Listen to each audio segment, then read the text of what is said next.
If you're a nightclub promoter and you're trying to bring more heads through the door with paid advertising, Facebook ads, Instagram ads, things like that, I can almost guarantee that you've made one of these 5 mistakes, and it's either cost you money because you wasted your money on that campaign, or it meant you left money on the table because you weren't utilizing one of these. Now, I've done a previous video, I think a couple videos back, where I explained, like in an hour, my entire click-by-click strategy so you can sell more tickets and get more heads through the door with Facebook and Instagram ads, or we've got to call it meta ads now, so you can just bring more heads through the door. I've helped so many of my students and mentees and club cult creators, like Josephat, who ran ads for the first ever time, did like 5k profit. Now there's like a kid in Spain that's doing it.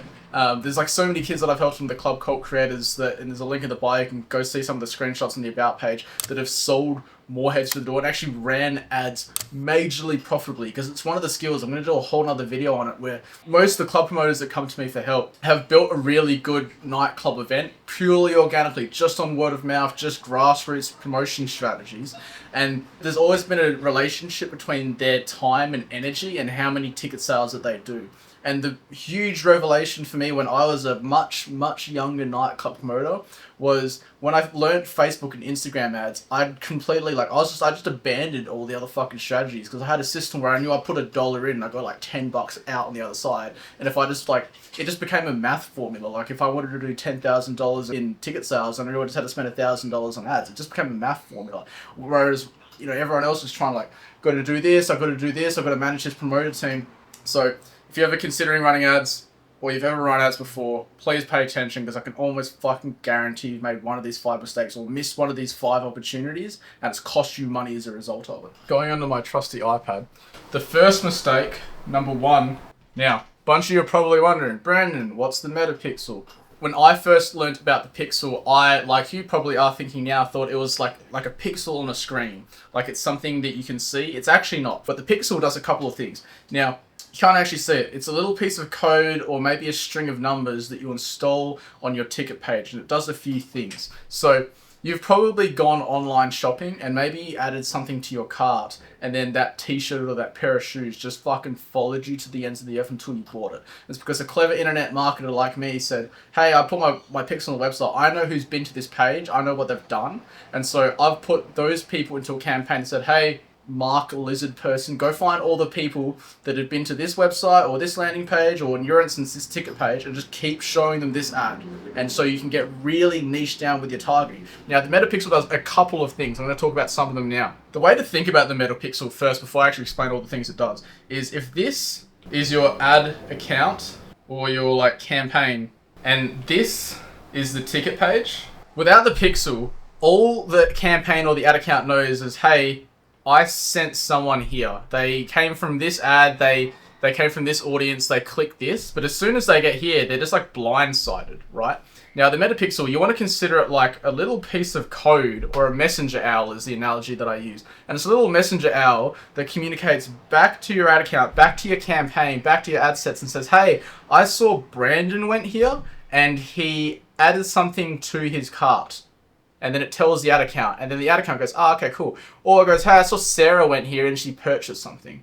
And I can also see Sarah purchased something worth $20, right? And so it sends all of this data back to the campaign so that you can actually get accurate reporting. So the first thing it does is it tells you who has been there. Now, the thing it gets a really fucking bad rep for, what was that fucking documentary where it was like, basically just like villainized fucking internet advertising and said, oh, they're stealing my fucking data. Now, the way it looks, it doesn't look like a fucking list of names and emails and phone numbers that says, hey, here's everyone that's been your page. It doesn't look like that.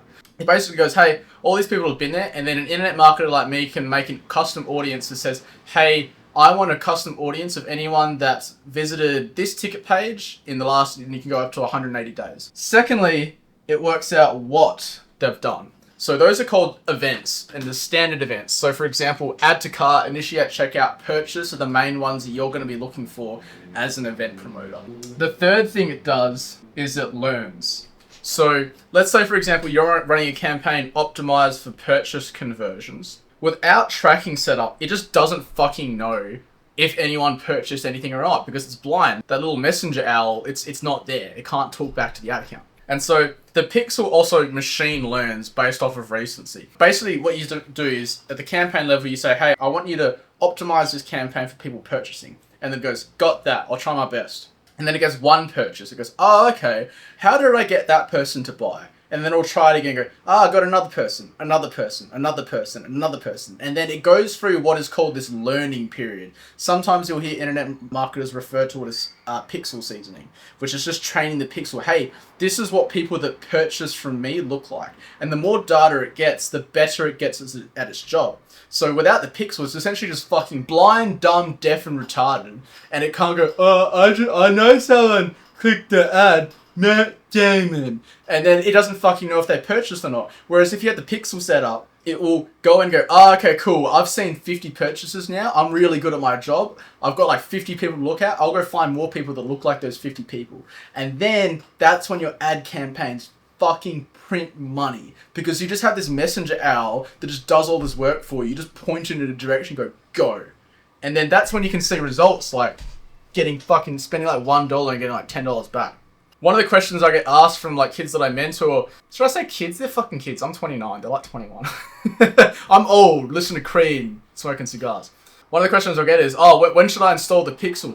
Fucking as soon as you can. Because what you want to do is collect as much retargeting data. For example, so I run a digital advertising agency. If I have a client and they've had the pixel installed on their Shopify store or something like that, but they haven't been like retargeting anyone or running ads correctly, the first campaign I'm going to do is go set up a campaign that's who's been to their website in the last month, try and sell them something. Because they're the warmest, hottest audiences, right?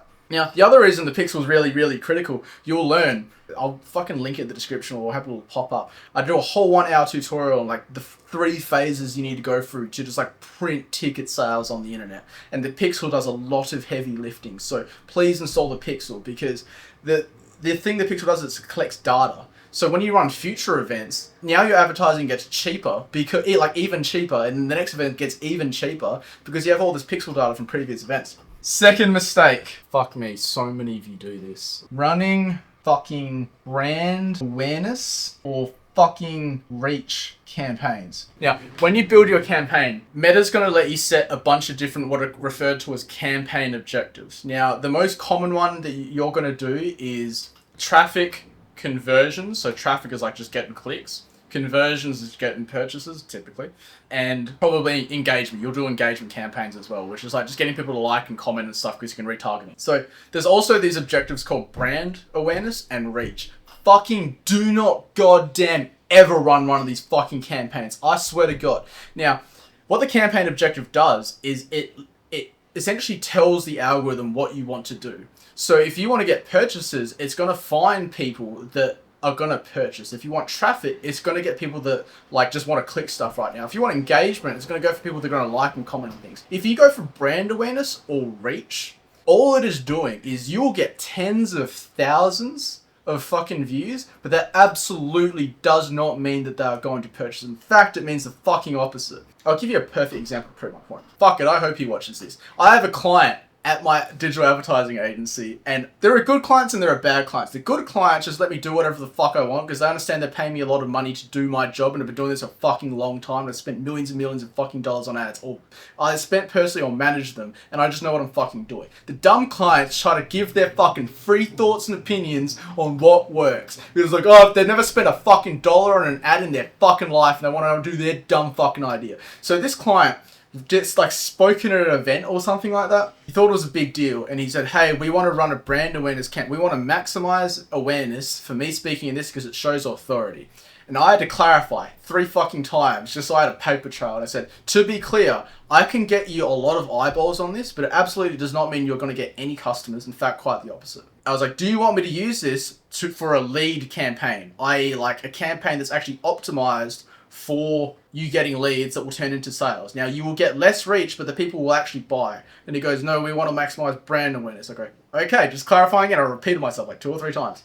We spent only $700 on ads. He got 50,000 impressions. So I got seen 50,000 times. Precisely 0 inquiries. Exactly 0 inquiries. Not only that, I couldn't even retarget people. So I went, okay, I'll do a video campaign because I'll be able to retarget the video views later. I'll explain that in my 4th point. Out of the 70,000 people that saw him, only 2,500 people watched past 3 seconds. Because the algorithms just go on who has the cheapest real estate right now on their newsfeed, regardless of what they're paying on. So it's just people that are just like flicking past this shit. Sure, he got plenty of awareness, but fucking no inquiries, no leads, no nothing like that. I'll give you another example related to nightlife, just so this can come home, like, it will make sense in nightlife. So as a nightclub, I was promotions manager for half a decade, Arcade Nightclub. Now it's rebranded in Loop Nightclub or something after I left. And I was running engagement campaigns. Now, engagement campaigns, sure, you'll get seen by lots of people, but compared to a brand awareness campaign, you'll essentially get seen by 5 times less people for the same amount of money that you'd spend. However, I got lots of likes and lots of comments, which was social proof. And so all the people that were seeing it saw lots of likes, saw lots of comments, go, oh, this must be a good party. The fucking retards that took, I don't give a fuck if they watch this, the fucking retards, it took 3 people to fucking replace me, by the way, and still fuck it up. The 3 people that replaced me were running like reach and brand awareness campaigns. The ads were getting seen by like 60, I knew because I was still on the ad account afterwards. They were getting seen by like 60,000 people a night. They brought 5 times less people than I fucking did with my campaign optimized for engagement so I could build social proof. Do not fucking run these brand awareness and reach campaigns. It shits me beyond belief. Alright, third thing. The reason you want to post or at least announce with a video is because Meta in the backend ads manager, again, it's referenced in my other video, will let you retarget people based on having watched a video. You can retarget them if they did, like, if they watched 3 seconds of a video, 10 seconds of a video, and then it goes like 25%, 10%, 75%, 95%. If someone has watched 10 seconds of a video, you know that they're really interested as opposed to 2, because the average view time on social media, I think it's like 1.8 seconds. So 2 seconds is just like, you just got like an average view. 10 seconds means they're pretty engaged, right? So you'd retarget 10-second video of yours. You can't do that with still images. You can retarget based on engagement, like likes and comments, but I can't do who saw this graphic image like on their screen. Right, that's not an option. But videos, you can at least do 2 seconds, which means like they probably saw the video and they're aware that you exist, right?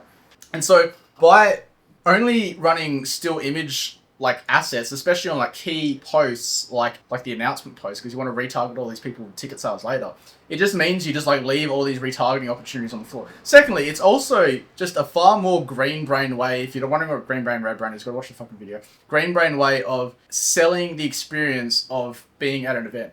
Now, run 2 different scenarios, right? Which of these scenarios, which I'm about to go through, would be more emotionally compelling for you? Option 1 is a poster with your logo on it, the date, the time, and who's playing. Option B still has that information like overlaid throughout the video. However, there's videos from previous events, people partying, having a good time. Maybe even not previous event. Maybe you just got a big DJ and it's them playing at another event, and you're saying they're going to be playing at your event, right? Obviously, option B is far more engaging. So please, video content for your announcements and your key pieces of content for the campaign. Number 4. Not retargeting people. There's so many different ways that you can retarget people. So what most of you do is, and I know because I fucking you post in school and stuff like that, or you message me on Instagram. What most of you do is you just like put your post out there and you go, all right, go show it to these people. And it's usually like they're in this age range, they live here and they're interested in this music, right? Great. That's a good start. That's your cold audience. But there's a bunch of people that have liked, visited your Instagram profile, visited a ticket page. If you've got the pixel there, you can retarget them. Watch videos for particular views, for particular like durations. Visited an event page, RSVP to an event page. There's so many different things. You can do custom lists, like who's on your email list, and Facebook will go find those accounts and let you retarget them. And so the easiest people to sell to are people that have already been to a previous event, or at least just engage with you on Facebook and Instagram. And most of you just constantly keep advertising to cold audiences rather than going, man, I already got all this data. I'll give you a perfect example. I was talking to Sebastian. Sebastian, you're probably watching this. He's a kid in Spain. And I was on a call with him on Instagram like a week or 2 ago. And he was thinking about maybe doing ads. And I was like, wait, have you not run any ads at all? He goes, no. I'm like, how much like engagement do you get? And he showed me his stats. They're ridiculous. I was like, bro, you're leaving so much money on the table by not just like getting in front of these people. I was like, dude, you barely even need to run a cold campaign. Like, you could spend like fucking half the budget some of the other promoters do and just show it to who engaged you on Instagram recently and go, do you want to buy a ticket? It's like the fucking easiest sales ever. Like, just so much money being left on the table, right? I had 5 here. I'm adding a fucking 6th one. Number 5, do not ever fucking use this. The boost button. So the boost button is basically the equivalent of running a brand awareness or a reach campaign. Sure, it gets results sometimes. It's slightly different to brand awareness and reach, but it's still a dumb way to set up your campaign. So Facebook Meta gets their revenue from ad spend. And so their financial interest is getting more people to spend money on ads. The way that they do that is they try to lower the resistance to you spending money on ads. And so next to your post, they'll say something like, hey, if you spend $10 on this, we'll show it to 1,000 people. And it's really easy to just click through the prompts and set it up and run the campaign. And then Mark goes, sick, got someone's $10, right? But it's a really, really dumb way of setting up a campaign. If you want to know how to set up your campaign like a fucking grown-up and print money on the internet, go watch that video I've mentioned like 24 times in this video already. All right, number 6. This one's a little bit more advanced, but when you start doing this properly, you're gonna go for it. You're gonna try and make this mistake. Getting nervous in phase 2 and spending too early. All right, so in that video, I explained there's like 3 phases. There's like phase 1, phase 2, phase 3. Phase 1 is like when you announce the event. It's like that week. You just dump like 40% of your budget, and you build all these retargeting audiences because people view your video, they engage, they visit the ticket page, and then you retarget them in like phases 2 and 3. Phase 2 is like real nervous because there's not much hype from the announce, and the ticket sales are essentially like a reverse bell curve. So they go like that, right? Well, actually, fucking not even like that. They go like this, like that, right? And that's phase 1 there, that's phase 2 there, and this is phase 3 here, and also this here is like the last 48 hours. So what happens in phase 2 is you're kind of in this no man's land where there's not much hype, and you're just like, like no one's buying tickets. Like I need to fucking spend more money on ads and try to like sell more tickets. It's like fucking crypto. Just hold it, right? Hold on for dear life, right? Just gotta wait for the spike. Don't fucking sell now. I'll give you 2 examples of this. So I had like Joseph, a kid in Chicago in Club Cult Creators. He did the ads from the last video. The video that I've fucking mentioned 3 dozen times now. He was messaging me like 3 days out. He goes, hey, I could tell he was nervous. I was nervous too because I'm fucking, man, if I ruin this kid. He's like, bro, like, is it normal for most of the ticket sales to happen like day of, day before? And I was like, yeah. And I hopped on a Zoom call with him, looked through his account just to check. I'm like, yeah, bro, you're good. Just wait. And then like the 2 days before the event, he's like sending me screenshots like every couple hours of his ticket sales just going up by the hundreds every couple of hours, like in that last 48 hours. Because in that phase 2, and even in phase 3, like the start of phase 3, you get really, really nervous because there's not much sales, and you've already spent like 80% of your budget, but 60% of the sales happen like the last 2 or 3 fucking days, right? Here's another perfect example. So I did the ads for like a medical event here in Perth. Very boring. It's for like anesthesists, so like people that do like anesthetics and stuff like that, or like general like GPs, right? General practitioners. It's Australian thing. Had the client, did phase 1, got some ticket sales in, not much, didn't expect it. The event's not till March. It's currently like December, and they announced to like start in November. I was like, yeah, this is normal. And I told them to start, I go, hey, by the way, you're not going to fucking really sell any tickets until like the month of the event. And then phase 1 finished, and then phase 2, and they go, yeah, haven't had many sales, and we're considering doing, what do you think of this pricing scheme where we put the price up every week? Blah, blah, blah, this whole plan. I just replied saying, no, I told you, hold on, like you guys are just going to have to get used to being fucking real uncomfortable, right? Because the knee-jerk reactions are there's no sales happening, spending more money on ads. But if you spend your fucking budget too early in phase 2, it will fuck you up in phase 3. It happens all the time with club promoters. When they're running ads, they get real nervous in that mid-phase where like not much is happening, and they're just like, oh, just spend more on ads. But then if you spend more on ads, then you don't have enough left over to like really take advantage of phase 3. Hopefully one of those 6 things has been helpful. If you haven't run ads yet, I fucking guarantee you, all 6 of those fucking points would have saved you a bunch of money, and by listening to that, you will make a bunch more fucking money. If you're a club promoter and you want my help directly, join fucking Club Cult Creators. It's in the description, because when you start running ads, the niche little specific targeting and stuff like that for you will change. So if you want my direct help, I prioritize help to all my kids and Club Cult Creators so they can post in school, I respond to them, and I'm not going to say what the price is now because I'm going to fucking put it up. I think right now I charge like $17 US a month or something like that. It was free up until 100 members, but I need a quality control this, so you need to be financially invested in this. I don't want a bunch of fuckheads just wasting people's time in the school community. But if it brings 1 extra head through the door for you a month, the investment pays for it by itself. If you want to go check that out in the description. Other than that, I'll link the other fucking video, and have a good time. Go print some fucking money on the internet on your ad account.